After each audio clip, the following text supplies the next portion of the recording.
mesdames et messieurs, Jean-Pierre Brixou.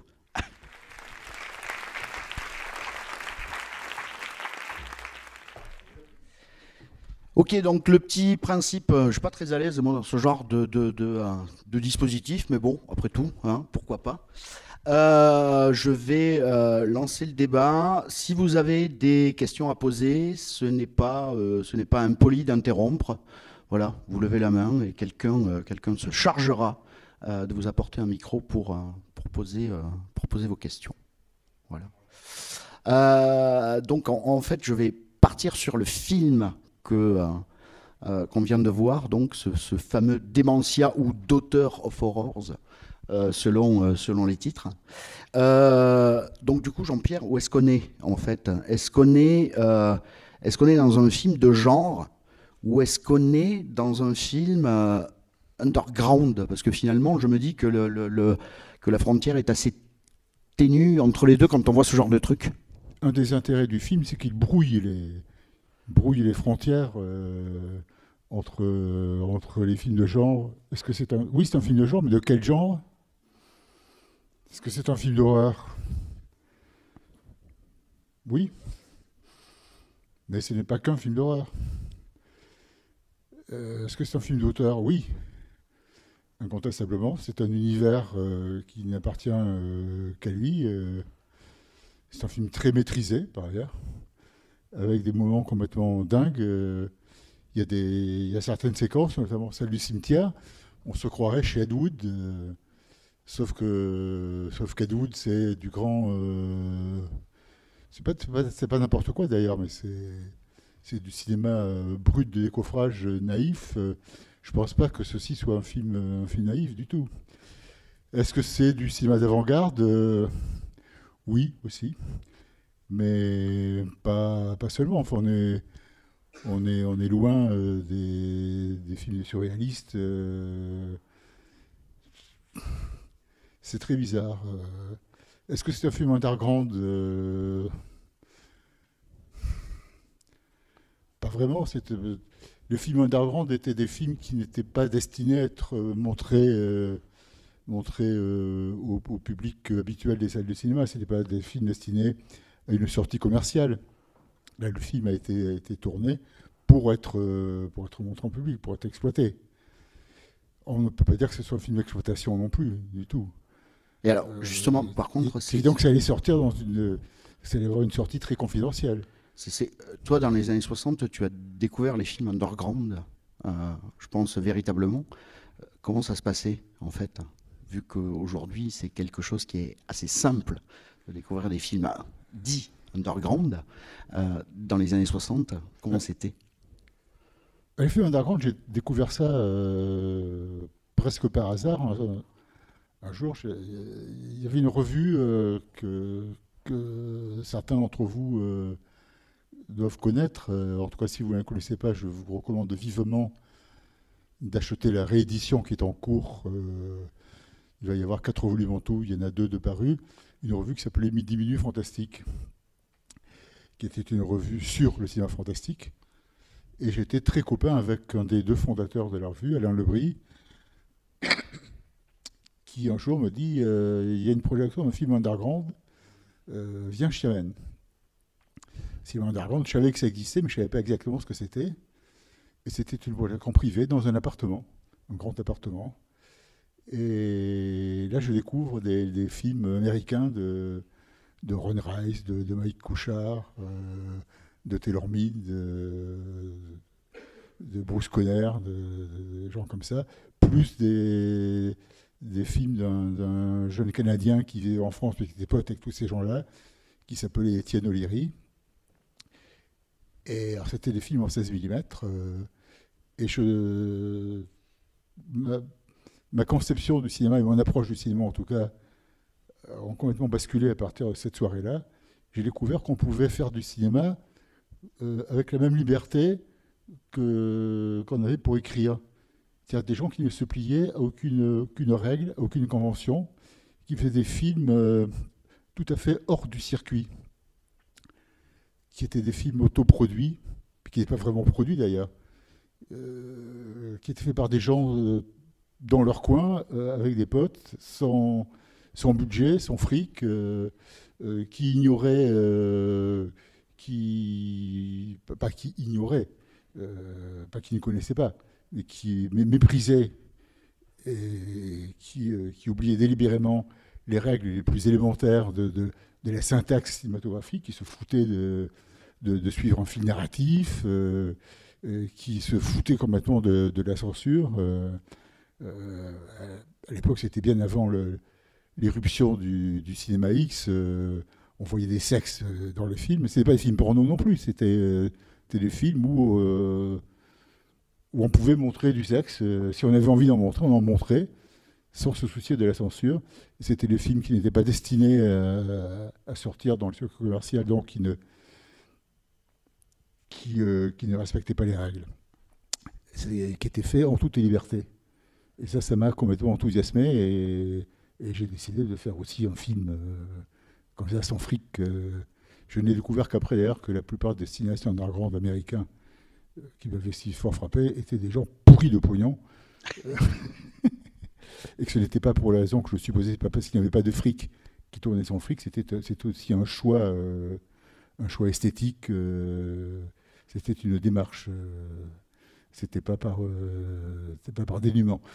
Et oui, parce que c'est ça. Parce qu'en fait, je crois que c'est en 68, 67, 68, tu fais Ça t'embouche un coin. Ouais. Donc, avec le peintre Là, c'est juste photographe après Pierre Voyer. avoir vu ces films-là que je me suis dit, je vivais à Bordeaux, j'étais tout seul dans mon coin. Faire un film, ça relevait de l'utopie absolue. J'avais pas un rond, je connaissais aucun producteur. Comment faire? Et en ayant vu ces films-là, je me suis dit, c'est facile, il suffit de se procurer un bout de pellicule, d'emprunter une caméra, de dénicher une caméra, de la louer, n'importe quoi. Mais il n'y a pas besoin de fric pour faire un film. Et donc j'ai fait un film sans fric, mais vraiment sans fric du tout, du tout, du tout. Alors, je ne sais pas si vous Alors, connaissez. pardon, Démentia, c'est pas tout à fait ça, parce que il y a quand même, le film est fait avec très, très, très, très peu de moyens, mais il y a quand même du fric. Le mec, il s'est payé un vrai chef opérateur, il y avait du matériel, il y avait des rails de travelling, il y avait une grue, il y a des moyens quand même. C'est pas du cinéma d'amateur, c'est pas du cinéma de dilettante, c'est du cinéma de givré. Alors, le film a quand même un côté très underground, dans la mesure où il ne respecte pas, lui non plus, les codes narratifs, et qu'il était évident qu'il ne pourrait pas sortir dans un circuit normal. Et il n'est pas sorti dans un circuit normal, il est sorti dans une salle. Et il passait complètement inaperçu. Mais toi, la volonté, en fait, de faire ces films, parce que tu as fait plusieurs films underground, donc du coup, qu'est-ce que tu te disais à ce moment-là? Est-ce que quelle était la volonté en fait? C'était une réaction par rapport à quelque chose? C'était Oui, oui, c'était la volonté de ne pas suivre les règles, de ne pas les respecter, de les envoyer derrière, de tenir une caméra comme on tient un stylo, mais pas à la Astruc, pas dans ce sens-là, mais avec la même liberté. Et puis, si on fait des ratures, c'est pas grave quand on écrit. Et dans ma démarche, quand on filmait, c'est pareil, il y avait des ratures, s'il y avait des plans ratés, la caméra qui tremblotait, ou c'était mal éclairé, ou surexposé ou sous-exposé, c'est pas grave, on s'en fout. Ce qui est important, c'est de faire un film avec ses tripes, de s'y donner complètement. Les films que j'ai faits, les quelques films que j'ai faits, je veux bien qu'on me dise ils sont nullissimes, ils sont crétins, ils sont sans intérêt. Ouais, peut-être c'est possible, mais il y a une chose que je dénie à qui que ce soit, c'est le droit de dire qu'ils ne sont pas faits avec intensité. Voilà, je me suis mis complètement dedans. Oui, surtout que tu as fait un truc complètement qui pour moi est complètement fou, c'est Graffiti, qui ne pourrait plus être vu dans sa première version, qui était un film qui se détruisait Oui, à chaque projection. oui. Oui, parce que c'était un film de grattage sur pellicule. C'était chaque fois que je récupérais un bout de péloche, c'était soit des bandes d'amorces, soit des chutes de films de copains qui faisaient des films, qui me filaient leur chute. Et dès que j'avais 1 mètre de pellicule, je le grattais et je le collais à la suite de ce qui avait déjà été fait. Mais comme je travaillais chez moi, j'avais aucun matériel. McLaren, il avait tout un matos pour faire ses films de grattage sur pellicule avec des repères précis. C'était au centième de millimètre près, et clac, c'était impeccable. Moi, c'était au pif. J'avais même pas de grattoir comme en ont les peintres, enfin les dessinateurs, les illustrateurs pour travailler sur de la carte à gratter. Je faisais ça avec la pointe d'un canif et j'avais pas les encres, etc. Je foutais du vernis à ongles pour faire du rouge, du mercurochrome. Je me démerdais avec les moyens du bord. Et je n'avais évidemment pas de monteuse, de table de montage, ni même de trucs pour faire les collures, j'avais rien. Donc quand je mettais un bout de film, que j'ajoutais ce qui avait déjà été fait, pour que ça tienne, j'emmaillotais la péloche de scotch. Mais pour que ça tienne, il fallait faire plusieurs tours. Donc la pellicule devenait 3 ou 4 fois plus épaisse qu'elle n'était à l'origine, et ça passait très très très mal dans les projecteurs.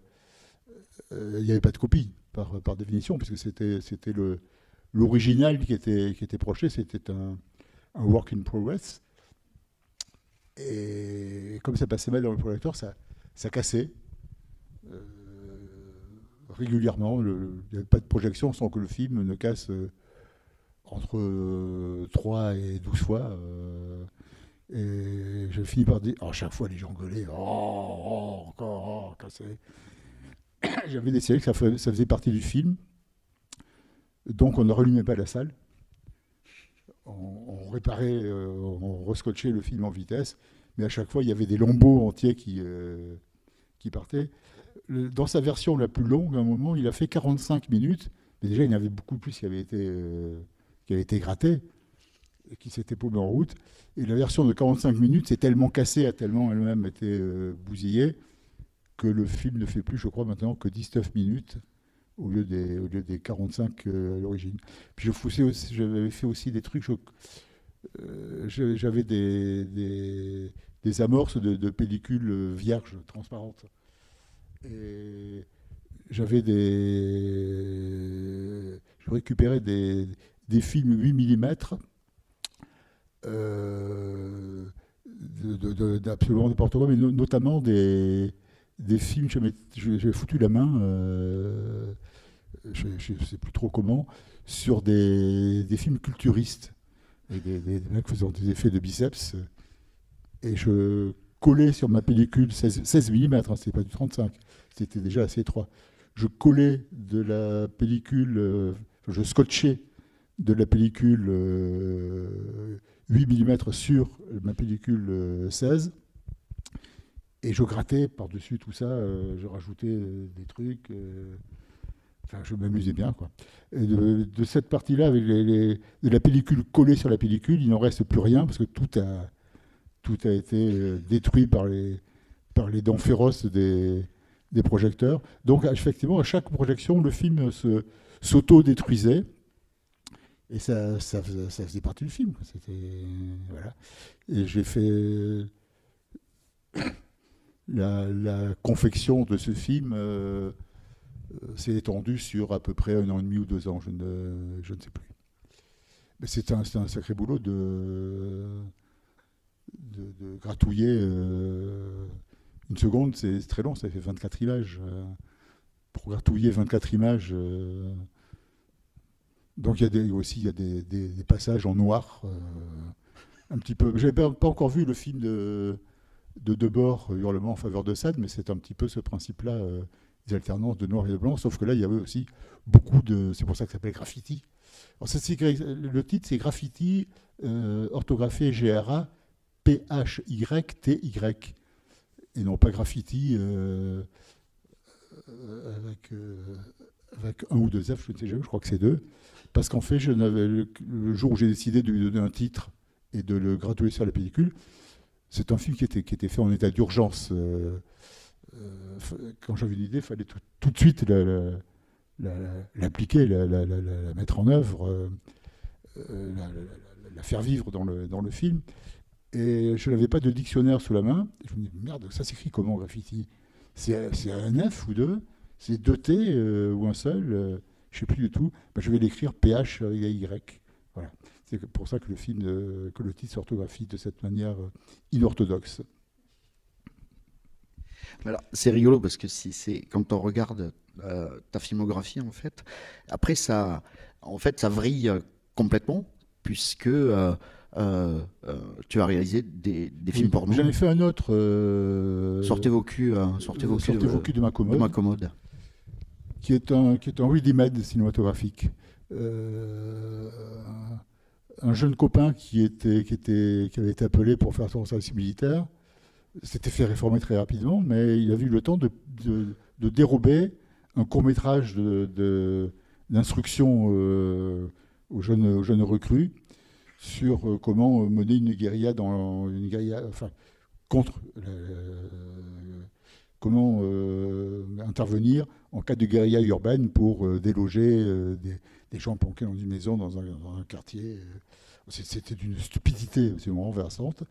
Et j'ai simplement, exactement comme Marcel Duchamp a pris une pissotière et a signé, j'ai pris ce film-là, je lui ai fouillé un générique complètement aberrant. C'était par exemple à l'époque, Jean-Luc Godard venait d'avoir un accident de moto, il s'était cassé la gueule à moto. Et au générique, le conseiller motocycliste, c'était Jean-Luc Godard, une chose comme ça. Voilà. Et puis ensuite, je suis passé quelques années sans rien faire parce que tout ça était très joli, mais ne rapportait pas un rond, il fallait que je bouffe. Donc j'ai plus trop eu le temps de faire ce genre de truc, mais j'ai eu la possibilité, je suis devenu l'assistant d'un cinéaste dont vous allez voir un film samedi, hein, Les raisins de la mort, dont j'étais le co-scénariste aussi. Et grâce à Jean Rollin, j'ai fait 2 longs métrages porno, dans des conditions assez particulières. Le premier, Jean me dit, il y a un fou, un producteur cinglé, qui me fait une proposition qui me fait longuement hésiter. Il voudrait que je lui fasse un film, un long métrage porno, mais en une journée de tournage. C'est-à-dire commence à tourner, on convoque les acteurs à 9h le matin, et il faut qu'à 19h, le film soit dans la boîte terminé. Et c'est peut-être aussi un pont avec le côté cinéma underground. Ouais. Parce qu'il y a, il y a quand même de ça. Et j'hésite, c'est quand même faire un film en une journée. Et moi, je le pousse au cul. Au contraire, c'est excitant, formidable. C'est un défi, c'est un pari. Vas-y, fais-le.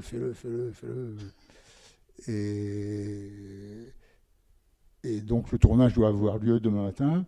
Je sors avec un copain, je me bourre la gueule comme c'est possible. Et je vais sur le tournage ivre-mort. Et Jean me dit, ben finalement, puisque ça t'excite tant que ça, le projet, c'est toi qui vas faire le film, vas-y. Il n'y avait pas de scénar, il n'y avait rien. Rien. Donc j'ai improvisé.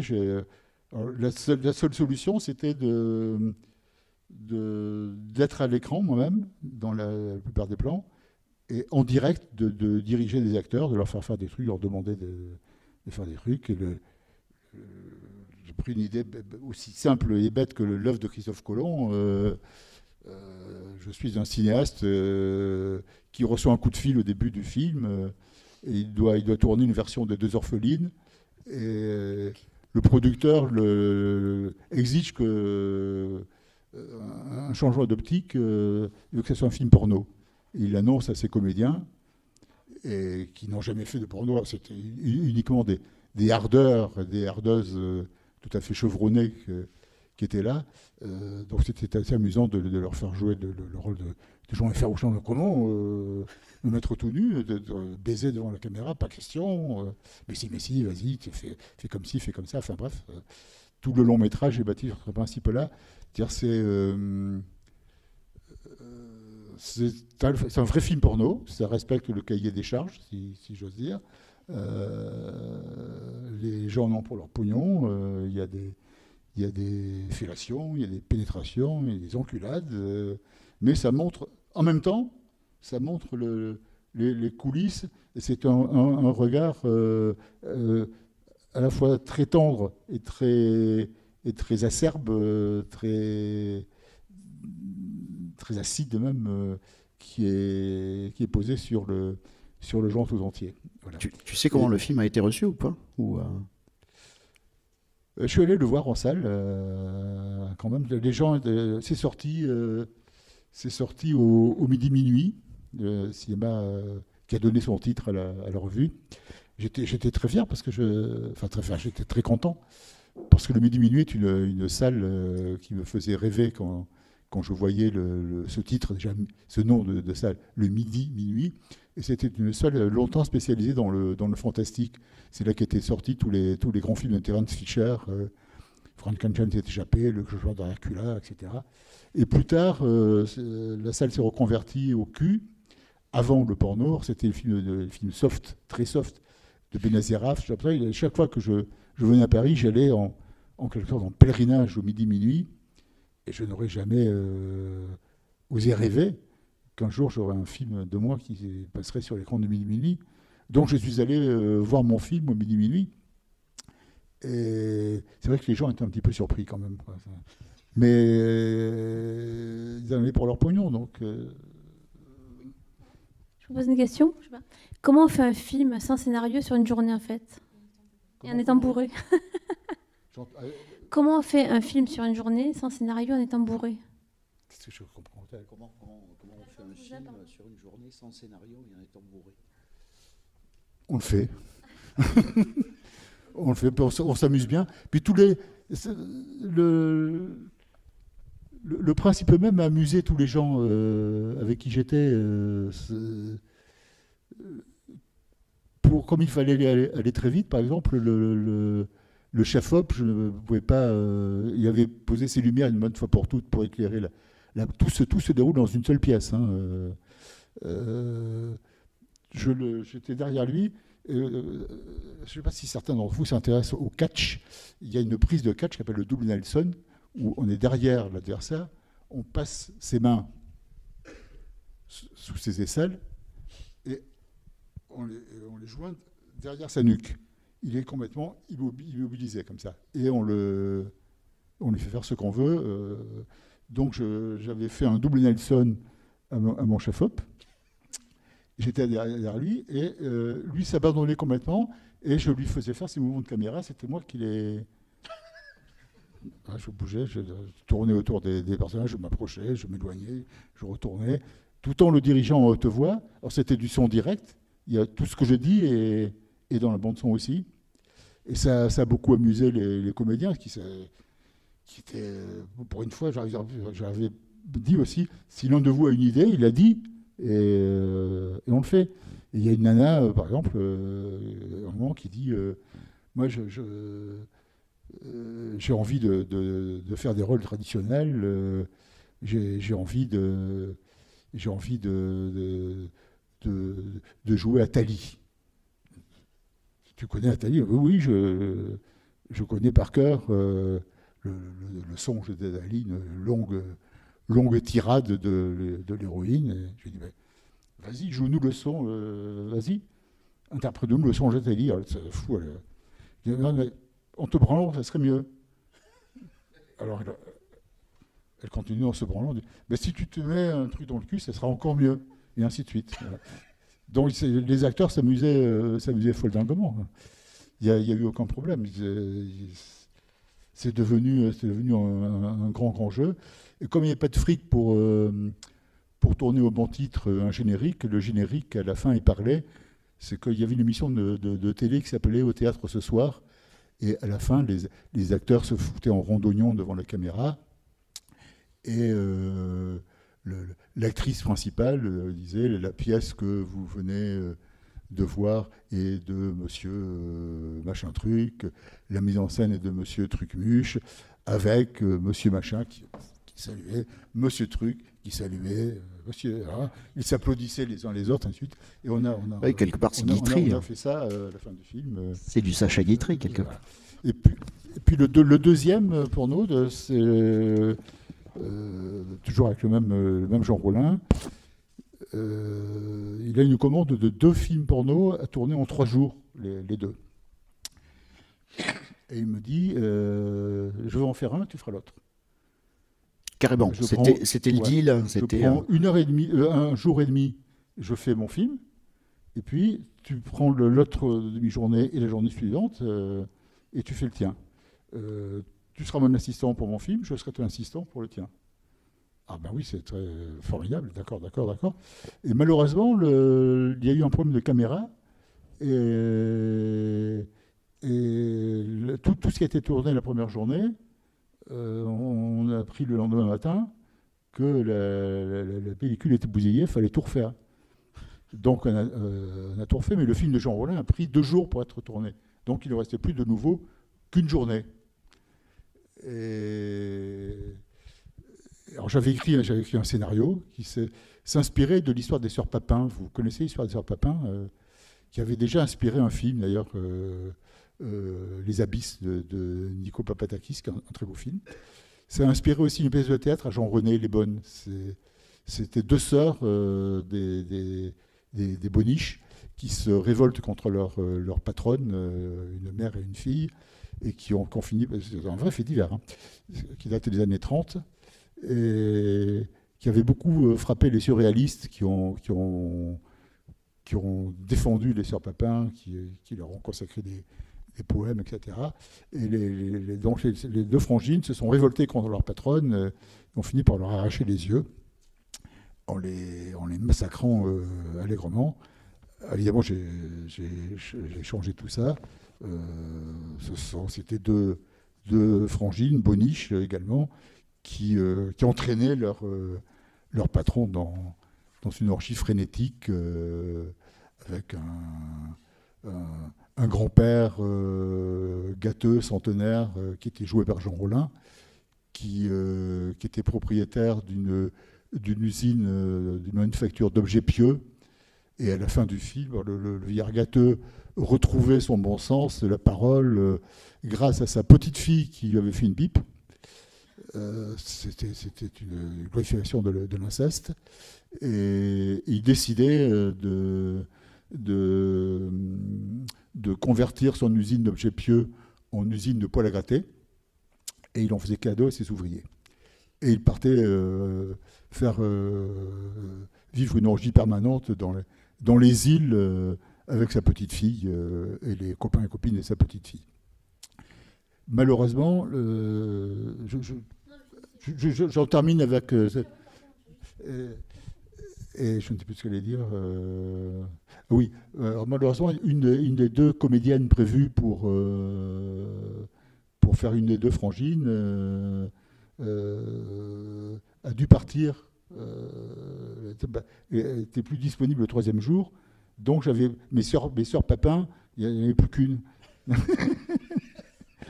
Mais c'était un petit peu chaud pour tourner Et oui, et en plus, il y a 2 autres comédiens qui ont dû absolument quitter le tournage à 17h parce qu'ils avaient un train à prendre, parce qu'ils avaient un autre tournage le lendemain à l'autre bout de la France. C'était un peu chaud pour une journée, on suivait un scénario. Mais ça s'est fait, pareil, dans le... Vous savez, les comédiens de porno sont... je ne connais plus maintenant, je ne fréquente plus ce milieu-là. Je ne dis pas que je ne mange pas de ce pain-là. Hein. Les circonstances font que je ne connais pas les gens qui font du porno aujourd'hui. Mais à l'époque, c'était un milieu très, très, très, très sympathique, contrairement à ce qu'on imagine généralement. Et avant de commencer mon tournage, j'ai dit à ma petite équipe, il y avait les acteurs, il y avait un chef-op et un assistant, il y avait un électro, point final. Et Jean Rollin, qui devait être mon assistant, évidemment, s'était assis sur un fauteuil, a fumé sa pipe en me regardant faire, n'a pas bougé un doigt, le salaud. Mais j'ai dit à mon petit monde, écoutez, d'habitude on vous demande de baiser, point final. Moi je vous demandais beaucoup plus, j'ai envie de faire un vrai film, j'ai envie que ce soit un chouette film, que ça soit drôle, que ce soit plaisant, qu'il y ait plein de trucs, et en plus qu'on s'amuse bien en le faisant, et ça les a complètement enthousiasmés. Et ils se sont complètement donnés au film et ils ont aidé les techniciens. Ils ont pallié à l'absence de l'équipe technique en étant eux-mêmes les techniciens. Il y a des mecs qui venaient de faire une éjaculation, qui prenaient les projos pour les déplacer, qui aidaient à charger la caméra, ainsi de suite. C'était très rigolo, très sympathique. Et quand on intéresse les gens à ce qu'ils font, et qu'on leur demande de faire des trucs plus intéressants qu'ils ne font d'habitude, ils marchent. Ça les amuse, ça les intéresse, ça les passionne. Mais du coup, à ce moment-là, est-ce que tu as... Je ne dis pas que le film est... c'est pas... J'en ai vu des meilleurs dans ma vie que celui-là. De toute façon, on ne fait pas de miracle en une journée. On ne tourne pas Citizen Kane, même en Bordeaux. Mais là, justement, à ce moment-là, en fait, est-ce que tu as caressé l'idée, si tu me passes le terme, de devenir metteur en scène, de se dire, tiens, je vais continuer à faire des films, je vais... Si, moi j'aurais beaucoup aimé. J'ai fait 4 courts-métrages et 2 longs et 2 documentaires pour la télé. Ma filmographie se résume à ça, enfin de réalisateur. Mais ce dont j'avais envie, c'était de devenir cinéaste à plein temps. Justement, qu'est-ce qui a bloqué, qu'est-ce qui a fait que je suis complètement... Il y a un truc que je suis infoutu de faire, c'est aller tirer des sonnettes. C'est solliciter des gens. C'est faire la tournée des producteurs en leur disant « Bonjour, je me présente, voilà ce que je suis capable de faire, j'ai envie de faire un film, combien vous voulez me donner d'argent Si, je vous jure que c'est intéressant, et convaincre les gens de filer du pognon, etc. » J'avais pas envie de ça, puis j'avais pas non plus forcément envie. C'était, et c'est toujours, je pense, un piège aussi, le porno. Je connaissais plein de réalisateurs qui faisaient du porno à la chaîne, qui avaient d'autres ambitions que ça, qui n'avaient pas forcément honte de faire du porno. Ça pouvait aussi les passionner. Mais être condamné à ne faire que du porno toute sa vie, j'avais pas trop envie de ça non plus. Oui, parce que finalement, en fait, après, quand on voit tout ce que tu as fait, toute ta carrière et tout, il y a toujours ce truc de jeu. J'ai pas fait une carrière. Si, quelque part. Enfin, peut-être que c'est pas le bon mot, mais parce qu'après, tu as quand même œuvré pour Eurociné, par exemple, en tant que scénariste et en tant qu'acteur. Oui. Ah, mais ça, c'est Eurociné, c'était encore une autre paire de manches. Eurociné, c'était le producteur le plus... la boîte de production la plus miteuse de France à l'époque. Ils ont notamment produit pas mal de films de Jess Franco et de Jean Rollin. Et il y a un film que Jess Franco devait faire qui s'appelait Train spécial pour Hitler. Tout est dans le titre. C'est un film de guerre et vaguement de cul, mais très, très vaguement seulement. Et Jess Franco, 2 ou 3 jours avant le tournage, se fâche avec Marius Le Sœur, le patron de cette boîte de production, et part en claquant la porte, prend le train, fout le camp en Espagne. Donc il se retrouve avec toute une équipe de techniciens et d'acteurs convoqués pour tourner lundi matin. Il n'y a pas de réalisateur, et ils ont demandé à Alain Payet, qui était un réalisateur de films porno, de prendre la relève et de faire le film. Et évidemment, il a accepté, très, très content de faire autre chose que du porno. Il a demandé à voir le scénario quand même. Il n'y avait plus que quelques heures pour prendre connaissance du scénario avant de commencer le tournage. Et on lui a dit, le scénario, il n'y en a pas.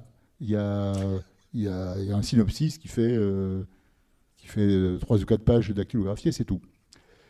Il n'y a pas de découpage, que dalle. Donc il improvisait son découpage au fur et à mesure, mais il n'y a pas de dialogue écrit. Franco était parti avec tout ça. Il avait amené les dialogues avec lui, il avait tout piqué. Il avait tout piqué, il n'y a plus de scénario, il n'y a plus de dialogue, il n'y a plus que dalle. Ok, d'accord. Donc ils m'ont engagé pour écrire les dialogues au fur et à mesure du tournage. Donc pendant qu'on tournait une scène, j'écrivais les dialogues de la scène suivante. Pendant qu'on mettait en place la caméra et les éclairages, je faisais apprendre leur texte aux comédiens. Pendant qu'ils tournaient, ce que je veux dire faire apprendre, j'écrivais la scène suivante, et ainsi de suite. Tout le film s'est déroulé comme ça. Sauf à la fin, les 2 derniers jours, j'avais toujours pas reçu c'était très très mal payé. J'avais toujours pas reçu un seul centime, et voilà, si je laisse le film se terminer sans être payé, je ne le serai jamais. Donc j'ai demandé à recevoir mon chèque. Et là-dessus, on m'a filé un chèque absolument ridicule qui était même de la moitié de ce qui m'avait été promis d'abord. Donc pas content du tout. Je dis, ben, vous vous démerderez, soit vous me filez le solde, soit je me casse, j'abandonne le film. Donc les 2 derniers jours, ils ont improvisé des dialogues. Mais bon, ça représente 3 ou 4 minutes dans le montage final. Mais où l'affaire se corse, c'est que évidemment j'étais fâché de ne pas avoir été payé ce qui m'avait été convenu. Par souci d'économie, il n'y avait pas. Le film était tourné sans son du tout. On se débrouillera à la post-synchro, disait-il. Mais il n'y avait même pas de son témoin.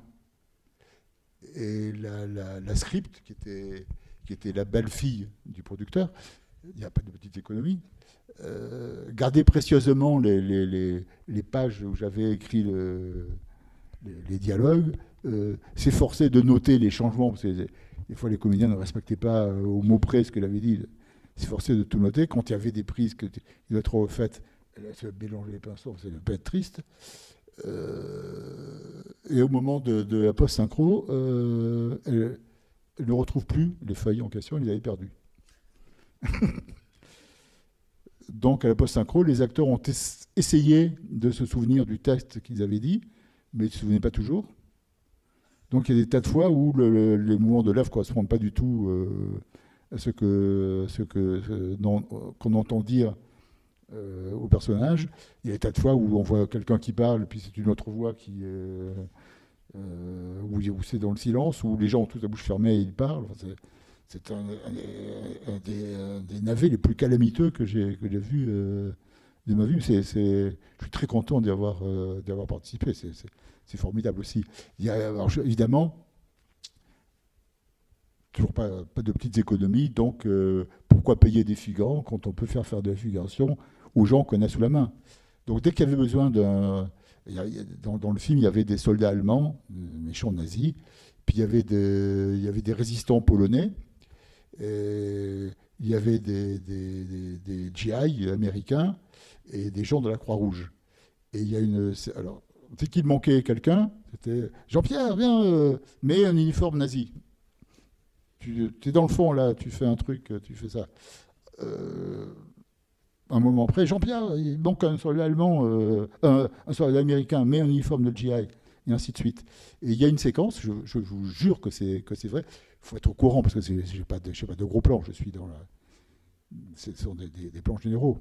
Mais on voit un soldat nazi, un Allemand, c'est moi, qui tire à la mitraillette. Contre-champ, on voit un soldat américain, c'est moi, qui reçoit les balles et qui s'écroule. Et aussitôt après, il y a un mec de la Croix-Rouge qui se précipite. Si ça, c'est pas du cinéma extrême, je ne sais pas ce qu'il vous faut. Alors, le film a beau être mauvais, quel pied. Toujours pas de questions? Oui, je crois que... Oui, enfin, c'est un peu... J'ai un peu perdu le film, je voulais savoir... Je fais un petit pont avec le film de Wes Craven qui va suivre. J'en prends autour de ça, j'en prends rien. Un pont. pont avec le film qui va suivre de Wes Craven. Est-ce que vous avez fait des films porno par plaisir ou par dépit? Parce que lui, il a fait le film porno pour l'argent, quoi. Est-ce que quoi? Est-ce que tu as fait des films porno par dépit ou par plaisir? J'ai fait des films porno parce qu'on me l'a demandé et par plaisir. Surtout pas par dépit. J'avais été l'assistant de Jean Rollin. Jean Rollin, ses films fantastiques ne marchaient pas du tout. C'est récent qu'on s'intéresse à lui et qu'on le considère comme un vrai cinéaste. Pendant plusieurs décennies, il a été très très méprisé. Et ces films fantastiques ne lui rapportaient que dalle. Et pour bouffer, il faisait sous pseudonyme des films porno. Et j'ai été son assistant sur pas mal de tournages de films porno. Donc je connaissais les gens je connaissais les hardeurs, les hardeuses, les techniciens. Je connaissais déjà l'ambiance des plateaux, etc. J'ai toujours été favorable à la pornographie. Je trouve par ailleurs que 99% des films porno sont de sombres merdes ignominieusement sexistes, mais c'est autre chose. Je dis rien contre le genre en soi. Donc ça ne me dérangeait pas du tout de faire des films porno. J'en avais l'occasion, Chic lui a fait un film, voilà. C'était des films comme les autres. Simplement, c'est des films porno, des films faits très très vite, sans film. C'est très amusant de tourner dans ces conditions-là aussi, très vite, en improvisant. C'est très chouette. Mais si on m'avait proposé de faire un vrai film, enfin vrai entre guillemets, ça m'aurait bien plu aussi. Hein.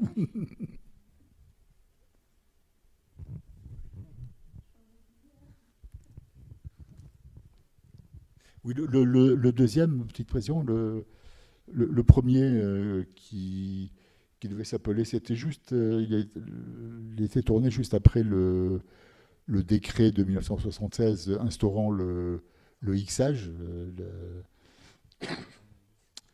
Donc ça devait s'appeler Histoire d'X. Et le distributeur a trouvé beaucoup plus rigolo de l'appeler Amour collectif. Il avait été fait, il était gonflé ensuite, les copies en 35 mm, il avait été tourné en 16 mm. Pour un film qui devait tourner en une journée, c'était quand même plus facile, la caméra était beaucoup plus légère, plus maniable. Mais le deuxième était fait en 35 mm. Et je vous jure que faire un film en une journée en 35 avec des mouvements de caméra quasi constants, c'est pas de la tarte. Alors, et moi, du coup, j'aimerais bien, là, hop, pouf, on retourne en arrière, hein, parce que Jean-Pierre, il a fait tellement de trucs, c'est dur de s'y retrouver. J'aimerais bien repartir à Bordeaux pour le festival du film érotique de Bordeaux, que tu as créé en 66. 1966, 1967, 1968, février, chacune des 3 années. Voilà, qui était un festival où il n'y avait aucun tarif réduit pour les étudiants. Oui. Ça, hein. Oui. Ça, je trouve que c'est une belle histoire. J'ai commencé à bosser très jeune. J'avais 15 ans quand j'ai commencé à bosser. Et j'avais pas de fric. Je faisais j'ai trouvé un job stupide qui ne m'intéressait pas du tout. J'étais fauché. Et ça me faisait chier, ça me faisait râler chaque fois que j'allais voir un spectacle, y compris au cinéma à l'époque. C'était tarif réduit pour les étudiants. Et avant 68, ça a pas mal évolué depuis, les étudiants, c'était tous, quasiment sans exception, des fils de Bourges qui avaient du pognon, et c'est eux qui avaient droit à des réductions, ça me foutait en rage. C'est une association d'étudiants qui m'avait demandé d'organiser pour eux le premier festival érotique, et j'ai mis une condition, c'était qu'on ne fasse pas de réduction pour les étudiants. Qu'on baisse le prix des places, de toutes les places un petit peu, pour qu'on ne perde pas de pognon pour autant, mais pas de réduction. Voilà, tout le monde paierait un petit peu moins cher, et pas seulement ces connards d'étudiants. Voilà. Et on avait présenté au troisième de ces festivals des films underground, mais on n'avait pas le statut de festival. À chaque fois, c'était des associations. Les associations, je ne sais pas si ça a changé, mais les associations loi de 1901 avaient droit à un certain nombre d'organiser un certain nombre de spectacles ils avaient droit à quatre galas, spectacles, n'importe quoi, par an. Donc en regroupant les quatre, ça faisait 4 jours pour faire un mini-festival en 4 jours. Mais on n'avait pas le statut officiel de festival, donc on était soumis à la censure, on ne pouvait passer que des films qui avaient leur visa de censure. Et moi j'avais très envie de montrer des films underground. Comment faire? D'autant qu'on était dans le collimateur du représentant local du CNC, le Centre national du cinéma, qui regardait d'un œil très défiant ce festival érotique. Voilà. C'était déjà sulfureux. Alors comment passer des films underground qui, par définition, n'avaient pas de visa, qu'on n'a pas le droit de montrer en public? Et bon, on va faire une nuit de l'underground, de minuit à, je ne sais plus, ça va durer jusqu'à 7 ou 8 heures du matin, un truc assez frappadingue. Ça sera une séance privée. Alors comment faire entrer le CNC? Il n'y avait plus rien à dire, on ne présentait plus les films en public puisque c'était une séance privée. Mais comment faire entrer le public à une séance qui est privée? On faisait un programme avec des textes sur les films, aussi des nouvelles, des essais, plein d'illustrations. Et le programme était vendu, je ne sais pas, l'équivalent, je ne sais plus combien, mais l'équivalent, disons, de 4 ou 5 euros aujourd'hui. Et un programme était une invitation pour 2 personnes pour la soirée privée. Et le mec du CNC était furax, mais il n'a rien pu faire puisque c'était pas public, c'était uniquement sur invitation. Voilà. Des questions? Ils sont sages et retenus. C'est fou ça. C'est Mais si j'avais connu Dementia, ça aurait très bien pu passer dans le festival érotique. non mais c'est ça, voilà, c'est ça qui est vachement bien. Et il y a un truc aussi que C'était pas que des films de genre, c'était pas que des films. Il y avait aussi des films de cul, des nudies, dont un que tu dois connaître, Cinderella de Condon Way, ah oui, Aquasex. ah oui, oh là là, ça c'est formidable, Il fait un hommage à Benazaraf aussi. Il y avait des films de cul, mais il y avait aussi des films de Buñuel, des tas de trucs. Mais justement, en fait, c'est ce croisement, en fait, ce croisement de culture, parce que même je crois que lors du premier festival du film érotique, Oui. vous aviez exposé les toiles de Pierre Molinier, par exemple. Oui, tant qu'à faire, le cinéma dans lequel ça se passait à Bordeaux était une grande salle dans le centre de la ville, mais pas un cinéma d'exclusivité, pas un des cinémas prestigieux de la ville, ce qui permettait de louer pour vraiment pas cher. En plus, le patron du cinéma ça l'intéressait, ça l'amusait, ça l'épatait, donc il consentait des petits prix de location de sa salle. Et cette salle disposait d'un hall assez vaste. Et tant qu'à faire, on a profité, on a fait une exposition.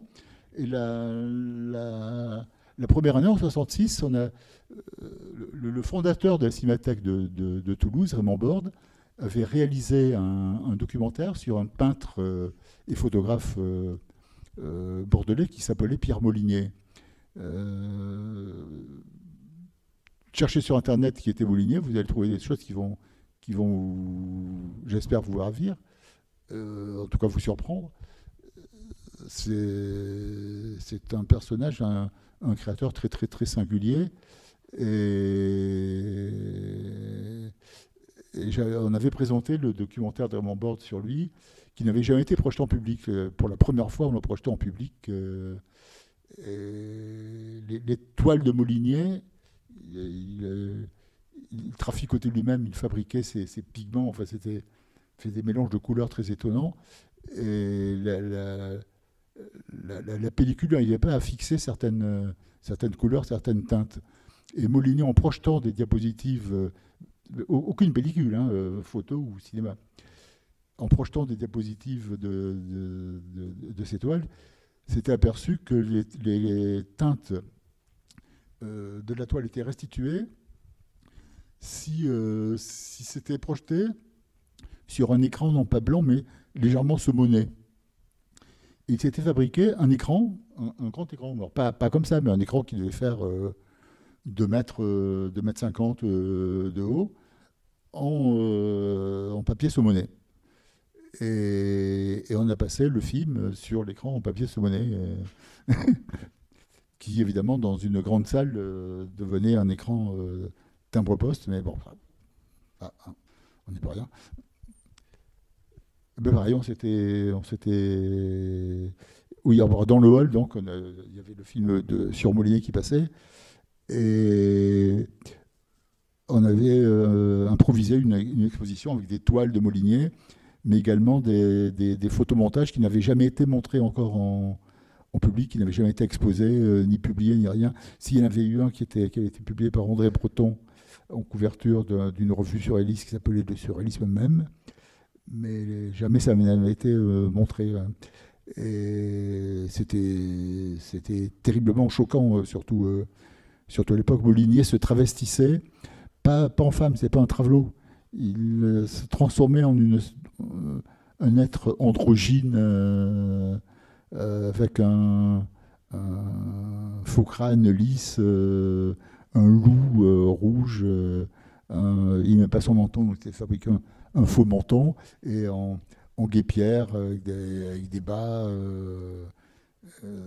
C'était plus un homme, c'était pas non plus une femme, c'était très bizarre.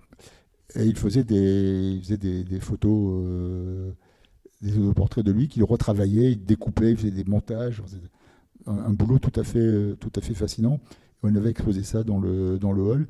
Et la 3e année, on a refait une expo, mais pas qu'avec des trucs de Molinier. On en a montré d'autres. On a aussi demandé à des tas de peintres, à plusieurs peintres bordelais qui faisaient des trucs intéressants pour exposer leurs toiles, plus des potes, Jean-Jacques Lebel, qui est le monsieur qui a introduit les happenings en France, et qui faisait aussi des toiles. On avait exposé de lui, il y avait des toiles des lettristes. J'ai flirté un peu avec les lettristes à une époque. Je ne sais pas si vous connaissez le lettrisme, Isidore Rizou, Maurice Lemaître. Fouillé de ce côté-là, c'est Guy Debord a appartenu au groupe lettriste avant de fonder d'abord l'international lettriste, puis l'international situationniste. Donc c'est le mouvement pré-situationniste qui a fait des choses tout à fait passionnantes. Je crois qu'il y a une question. Oui, donc moi je voudrais parler de votre carrière, on va dire, d'écrivain. Enfin, voilà, vous avez sorti pas mal de bouquins sur le cinéma et aussi des bouquins érotiques sous divers pseudos. Donc est-ce que vous pouvez me parler un peu du milieu de l'édition de l'époque? Est-ce que c'était facile d'écrire des bouquins, et est-ce que c'était des commandes, voilà, et est-ce que ça rapportait bien par rapport au cinéma? Le cul, ça m'a toujours intéressé, toujours passionné. Donc j'ai écrit tôt des articles sur le cinéma érotique dans différents magazines, différentes revues. Et je bossais pour un éditeur minuscule quant à son toute petite boîte d'édition qui publiait des revues de cul à un rythme absolument frénétique, c'est des gens très très très rapiats. Donc ils achetaient en gros des photos des agences suédoises, et quand il y avait 10 photos, ça faisait 10 pages de photos de cul. Il y a une époque où ils sortaient 18 revues par mois. Complètement fou. Évidemment, il fallait des textes pour avoir droit à la commission paritaire. Donc, j'écrivais des textes pour cette revue, pour ces revues, des faux courriers de lecteurs, des articles, des nouvelles, des choses comme ça. Et un jour, il me dit, mais dis donc, tu t'intéresses beaucoup à l'érotisme, à l'histoire de l'érotisme. Tu as toute une collection de magazines, de bouquins, de choses comme ça, de trucs de cul des années 1900. On ne pourrait pas en faire, nous, une revue sur l'érotisme passé. Ça ne nous coûterait pas un rond. Puisqu'il y a les photos, tout, c'est des gens qui sont morts depuis des dizaines d'années. Et moi, ça m'a semblé tout à fait chouette comme projet, dont j'ai accepté. Et c'était un boulot considérable parce que j'en ai fait une revue d'érudition, à la fois sur la littérature érotique, l'art érotique, la peinture érotique, la bande dessinée érotique, le roman photo érotique, le cinéma érotique. Plus exactement, l'érotisme dans la littérature, l'érotisme dans la peinture, l'érotisme dans le cinéma, ainsi de suite. Des articles très, très, très, très pointus, aussi érudiques que possible, aussi érudiques que je le pouvais, avec ces illustrations qui leur coûtaient pas un rond. Et eux me laissaient faire parce qu'ils s'en foutaient. Tout ce qu'ils voulaient, c'était qu'il y ait du cul pour que ça se vende. Et ça a très bien marché. Ça a vendu à 30 000 exemplaires, ce qui n'est pas négligeable. Ce qui était super à l'époque. Ça s'appelait Fascination. Puis bon, il y a un moment où j'en ai eu un peu marre quand même. Quoi. Et puis il y a une époque où il y avait un auteur situationniste qui s'appelle Raoul Vaneigem, qui était un copain qui m'a dit j'ai un copain qui a été mon éditeur à une époque,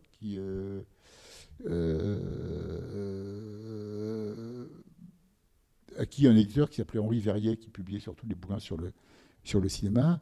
Verrier lance une collection de romans érotiques, mais vraiment pour être vendu dans ce qui s'appelle aujourd'hui les relais H. C'était pas dans les librairies chics qu'on les trouvait. Des petits romans de cul à 3 ronds. Et c'est pas mal payé. On va tous en faire. On va faire une équipe de quelques personnes. Et on va le fournir tous les mois. Il en publie 4 par mois. On va le fournir. Évidemment, lui, finalement, il n'a pas fait. Il a écrit 2, Raoul, sous pseudonyme. Et moi, j'en ai écrit une quinzaine sous pseudonyme. Bon, c'était très rigolo parce que, même chose, le mec qui dirigeait la collection était un sympathisant situationniste. Tant qu'il y avait... c'était très dosé, il fallait 30% de cul, de scènes de cul. Mais sinon, on était absolument libre d'aborder les sujets qu'on voulait, d'écrire comme on le voulait, d'avoir le propos que l'on voulait. Et donc, c'était des romans très, très anarchisants, très rentre-dedans. Il y en a un ou deux qui ont été réédités. Il y a 6 qui ont été réédités à la Musardine dans la collection qui s'appelle Lecteurs amoureuses. Voilà. Et j'en ai fait une quinzaine. On pourrait finir sur quelques titres. Et puis j'ai écrit aussi quelques bouquins porno pour les sex shops. Choses comme ça. Parce qu'il y a l'autre séance après. Je te laisse citer quelques titres. Moi j'aime bien SOS Médecins. SOS Médecins, ouais. Voilà. Je te laisse citer les autres. Qui a fait un tabac chez les médecins de SOS Médecins. Non, c'est vrai. Oui. Oui, parce qu'en plus, j'avais un copain qui est médecin qui travaillait à SOS Médecins. Et j'avais donné son nom à mon personnage principal. Je ne sais pas lequel de ses confrères était tombé là-dessus et avait prévenu tous les autres en disant « Ah, vous avez vu ?» Et tout le monde soupçonnait que ce soit lui qui l'a écrit en plus.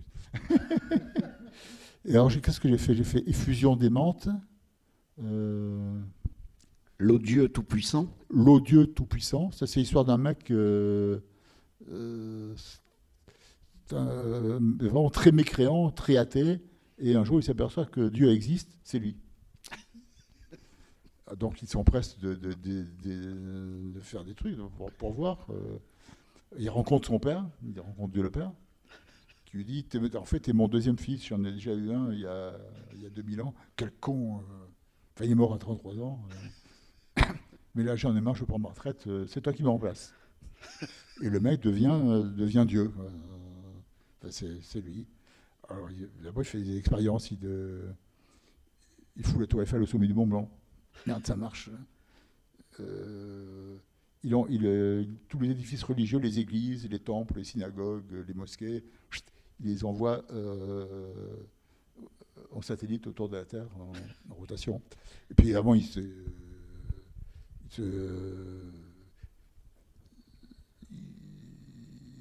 fabrique une nana avec 18 nichons et 14 vagins. Enfin, il s'amuse. Voilà.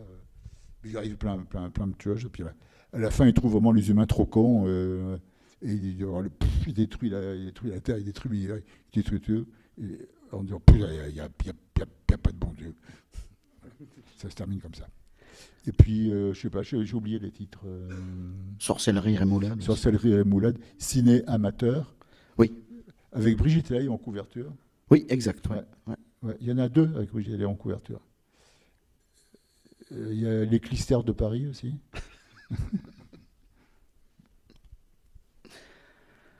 Sévices après Vamp. Bien. On termine sur ça? Parce qu'il y a l'autre séance qui va commencer. Voilà. Vous pouvez discuter avec Jean-Pierre aussi un petit peu dans le hall. Voilà. Merci Jean-Pierre. Merci à toi. Merci à vous.